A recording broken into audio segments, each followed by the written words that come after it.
Hello, happy Friday. Oh my gosh, I've been doing this every single day this week. Happy Friday.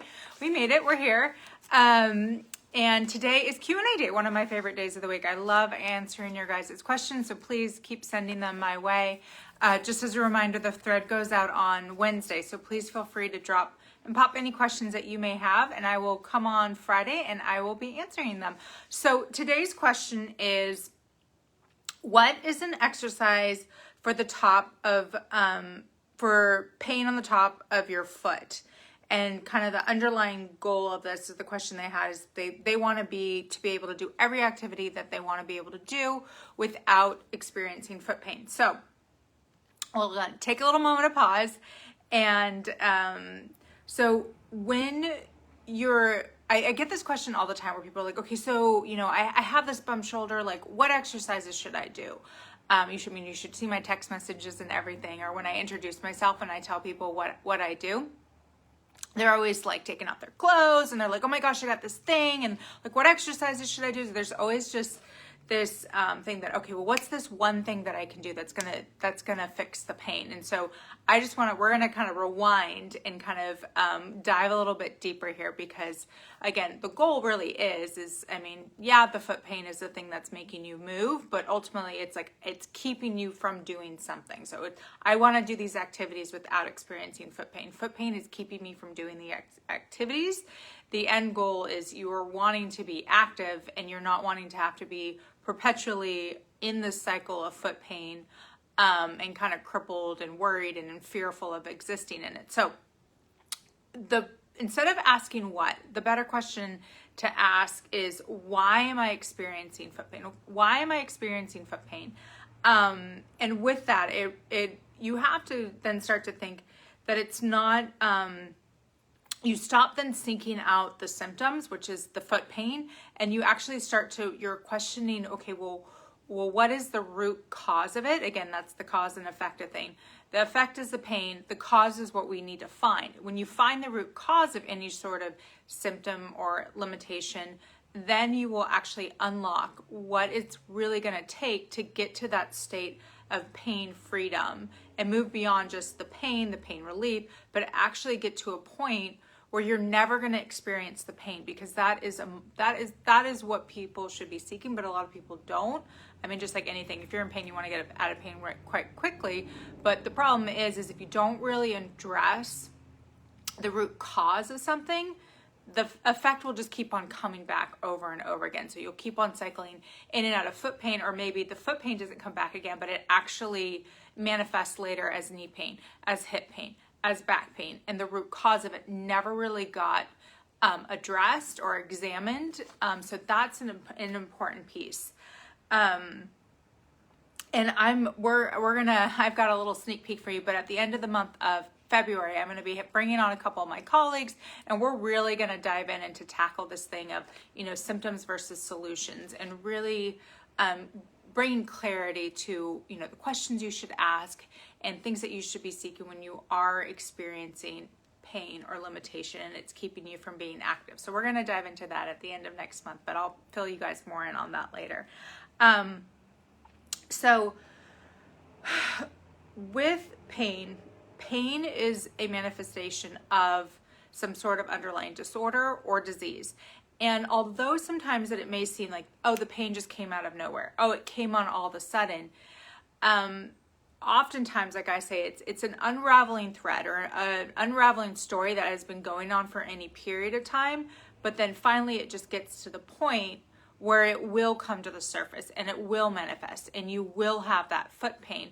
But it could be, for example, one thing that I see all the time, especially with like foot and ankle issues, it's that these kind of benign things that these insignificant little kind of injuries or little episodes that we don't really think of because they never really limit or stay around that long. So a perfect example is like an ankle sprain. Almost I think everybody in their life is going to roll their ankle at some point in time. And there can be, different stages and severity of how significant that sprain may be.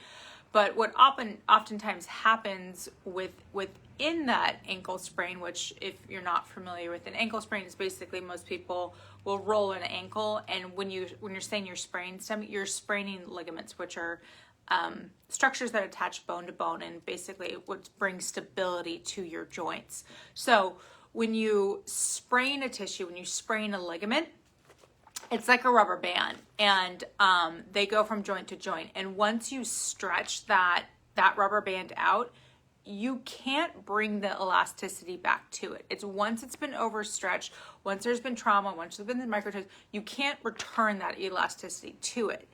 And this is why people will run into multiple ankle sprains over and over and over and over and over and over again, is because they have an unstable joint and they don't necessarily do the things that it takes to bring the stability back to that joint.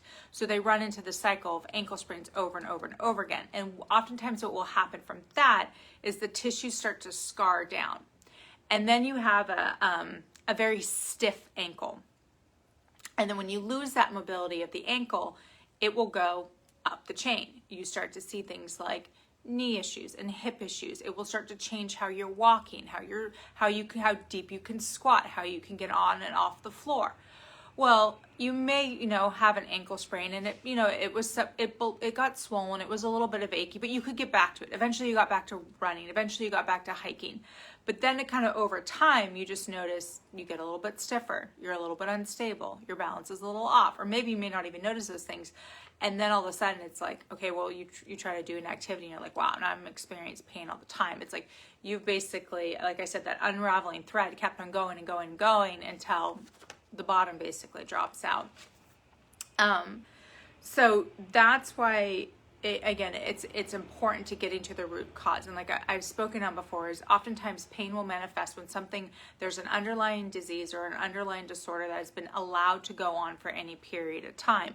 With different things, it may come on quicker, may come on, subtly more over time. And that there's always an underlying structural and mechanical thing going wrong.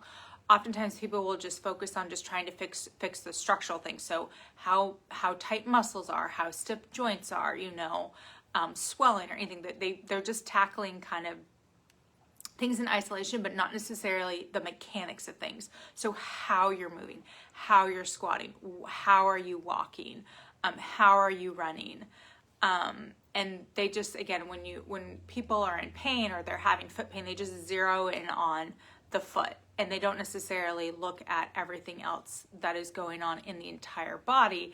And oftentimes it's the foot injury, the foot pain wasn't where it really started. It could start at the spine, it could start at the hips. So if you go in and you get your foot adjusted, or you get orthotics, or you get special shoes, well, that's doesn't really solve what I say is intrinsic, meaning like internally what's going on. No one's really fixing the mechanical issues that are happening, or the compensations that now have developed from these patterns for going on for any period of time. And that's why people always come back into cycles of pain, or they start to feel like, I hear it all the time where people are like, I feel like my body's totally falling apart. Like this went, then that went, then this went, then that one, because nobody really took the time to be like, okay, what's going on, and really addressing all those pieces and doing it in a strategic way, and being honest with someone, with holding them to the fire, to being like, listen, yeah, you're out of pain, but if you're not addressing these issues, you're going to keep on falling back in the pattern. And then that kind of ceiling of your ability of what you can do starts to close down on you. So we want to always, again, we don't want to have those glass ceilings. We want to bust through those glass ceilings. So that's where you want to always think of things, again, more holistically, more whole body, and taking the step back from just thinking, oh, I just have foot pain, but also starting to question, well, everything else, like how am I moving? What else could be feeding into this? But a lot of people, and I'm not just saying like, oh, the person that's experiencing, but when you're going to get help, it tends to be just very kind of localized, symptom-based. Okay, you get 6 visits for your ankle, and then you're on your way. Okay, you're out of pain, that's good enough. When it's not good enough, and it's doing someone a disservice, because it gives them a false sense of, oh, I'm fixed, I'm all good to go. So that's what we want to steer steer away. And that's what the key will be to actually getting, hey Becca, how you doing, sweetie? Getting you towards actually being free, having that freedom of pain and everything else that comes along with that limitation. Thank you. I know I'm feeling kind of spicy today with the scarf. It's Friday, right? I always say fancy pants Friday, so I like to, bring a little spice to it. And so with specifically foot pain, and she said top of the foot, which most often the time when people are saying top of the foot pain, that kind of like, it makes me question a little bit. I'm like, because it's not something that you would necessarily see typically in foot and ankle. You'll typically people bottom of the foot pain, heel pain. So when she's saying top of the foot pain, I then start to question that there's something structurally wrong, but there's a level of stiffness because when you're walking, and it's a little hard to do, but you're kind of, this is my foot and this is your shin bone, your foot should be able to come over. Well, with top of the foot pains, oftentimes what happens is people are so stiff, they end up walking rigidly because they don't have that mobility of their ankle where they can step on it and walk through. And so what we tend to see is that they tend to walk really rigidly, and that's high impact. Another thing that could be happening is you see oftentimes people when unstable ankles or so forth, and their arch of the foot, some people naturally have flatter feet. Some people's arches start to collapse. So what happens over time is as that your arch collapses, and what it actually does is it creates like a twisting down right at the ankle. So that will cause an impingement or a pinching in the front of the ankle. So that's where I start to think it's okay. There's definitely something mechanically going on, but then I'm like, okay, well then how is she walking? And again, sometimes it may not even be starting from the foot and through there, but it actually could start from, say, the hips. When people tend to be weaker in their hips is where you'll see they'll kind of collapse their knees down. Well, when you collapse your knees down, what it does is it will rotate your whole thigh in, and then your arch collapse. So with each step that you're taking, when you're collapsing in like this, it's literally just like twisting down, twisting down, twisting down. And I've even seen it happen over time with each kind of step, with each kind of twist or each kind of impact where it's very high impact. People will start to develop like a bone bruise, or when bone contacts bone repeatedly, what it actually does is it stimulates bone to form. So that's where you'll start to see bone spurs. People can develop bone spurs all over the body, but that's where people will tend to do bone spurs, in their foot and ankle. And Becca says that I recently got arch sandals to support my arch, so I can't wear your flat sandals. So that's the whole thing, is you have to think of such a good point there. It's like, okay, well, so now I know this is my body, this is how I am structurally. I need to give myself that level of support. And that's a piece of the puzzle and through there, but then also making sure, okay, well, how am I walking? How has that pattern or that stiffness now changed other things upward? And then it's kind of like oftentimes you start to see the limitations structurally, mechanically, they feed into each other. And that's why, like, over time, the problem just manifests. It gets bigger and bigger and bigger. More things start to get involved. And then again, like I said too, you could be very weak in your ankles. You could be weak in your hips. And that will change how you're walking, how you're supported, if you're collapsing down at the arch. And unfortunately, people will go in a lot of times. Yeah, Susie Becca even said it really helped my knee out. My right knee has issues. Yeah, and that's what happens all the time. People will go in, okay, well, I have, I have foot issues. So, okay, I'll give you some, band exercises for your feet. I'll go stretch your calf, maybe do a little bit of balancing. But then the problem is, okay, well, once it kind of goes away, it helps out a little bit, but then they want to go back to activities like, say, I want to go walk on the beach, which that's unstable surface, that's sand, that's your foot's going all over the place, or you're walking at a slant on the beach, or maybe you're going hiking, and it's like, okay, well, we never really got you moving properly, didn't get you the mobility, the stability, and really work on the mechanics of how you're walking. Or oftentimes people go back to running, which is a higher impact activity. Well, if you've got weak hips and your knees are collapsing down, and now you're putting that force on each step, well, then it comes right back down as, oh, I have foot pain again. Oh, no, yeah, now I have knee pain and hip pain, instead of really taking the moment to think big picture. Instead of just focusing in, oh, I just have that foot pain, and that's where it stops. So So something to just, as we approach things, not just to ask for, okay, what exercises, but why am I having foot pain? And that's why oftentimes, like, I mean, there's so much information out there and you can Google things. And I mean, there's nothing and I'm not saying people have a wrong or thinking wrong. Yes, Becca said it's all connected. It's definitely all connected. I say, like, fortunately and unfortunately, everything's all connected. I like to stay on the fortunately side of things, where we can use our whole body to work together to help heal what may be showing up as needing to be healed. And that's where you have to think big picture. Too. So, but yeah, where people are, you know, they're okay, I can go look on YouTube for exercises for foot pain. Okay, that sounds like what's going on. That kind of sounds like that sounds about right. That sounds what I have, you know, I have that pain in that area. Okay, I'm just going to try those exercises, and it makes it a little better. And then, okay, well, then I fixed it. And they never really fix it. And that can be the problem oftentimes when people are just, okay, just searching for exercises, or, you know, I'll just use a brace, or I'm going to, you know, go use, you know, this cream or that cream and that cream. And again, these are all extrinsic things, and it doesn't really address the intrinsic, what's going on intrinsically within your body. And again, not just the structural, but also the mechanical, which I say the mechanical is how you're moving. What are your daily patterns and through there?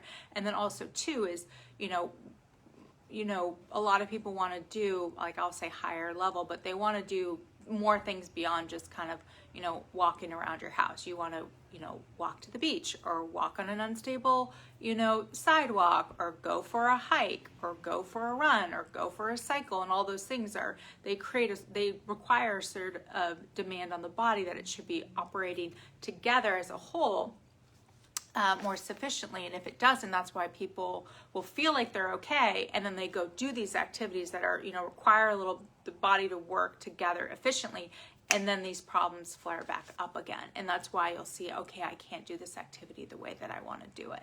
So and then I was speaking to a Dr. Nisha, a friend of mine, and she was just saying, you know, we need to move beyond the, like, name, blame, and tame it, where it's like people will go in and they'll just go, okay, well, they'll go to a doctor and they'll get the diagnosis. Okay, now I've named it, and now I have a bad ankle. It's a, you know, so then they're kind of blaming their body. And it's an interesting thing that I see all the time, where people will start to separate, well, I just have a bad knee, I just have a bad foot, you know, and it becomes like this thing that exists over there, and it's no longer a part of their body. And it's a very interesting thing to see, especially when there's been any issue that's been going on chronically for any sort of time. There's definitely an emotional and psychological component to healing. And when there is that, well, that exists over here and it's dissociated from the body, that can definitely impede the healing process versus, you know, and that's why people will be like, okay, well, if I just fix the bad knee, it's just the bad knee, versus being like, whoa,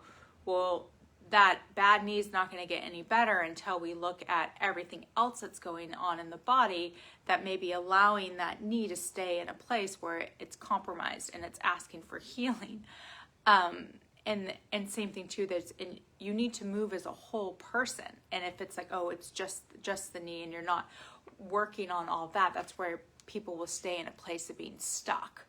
And then unfortunately also starting to see other things starting to come involved in their body. So, you know, like I said, it's whole body awareness, and especially with the foot. When anybody comes in with a foot and ankle injury, I mean, you need to know, okay, you know, their history, what's going on in the past, but you need to see, you know, how they're moving, how they're walking, how they're squatting, how they're doing the activities that they're saying that they're limited into doing.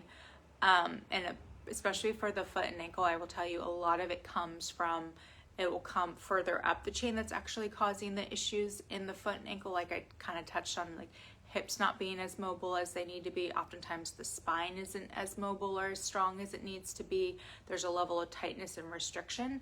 And then that has created some patterns that have made gait not into it's an ideal pattern. And then a lot of things that we do on our day-to-day, squatting, sitting up and down from a chair, all those type of things, that it just becomes compromised. So if you miss those pieces and it's not looking at a whole body, that's why you'll just stay in a place where you have that foot pain just continues to persist and through there.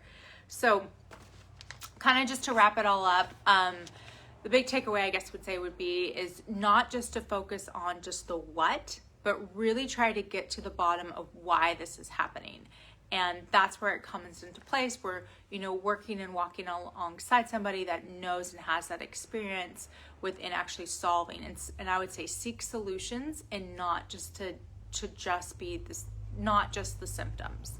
And again, to know that, you know, pain is the result of some underlying disorder or something going on, and it does not just happen overnight, although it may appear like it just comes out of nowhere. And that's why a lot of people will be like, I didn't do anything, but they just don't know what's happened. So please pop your comments below. I would love to know if you have any questions or if anything resonated with you. If you're watching this back on the replay, just hit #replay. And again, I always come back to these, so if you have any questions, I'd be happy to answer them. And again, feel free to DM me if you have any specific question for yourself, or maybe you may be struggling with an issue right now and you're ready to kind of get out of the symptom range, and you're really like, you know what, I'm done with this. I'm done with just kind of boomeranging around in pain, and I really want to figure out, you know, the plan to find the ultimate solution for pain freedom. So I hope you have a beautiful rest of your Friday, and I look forward to seeing you guys next week. All right, take care. Bye.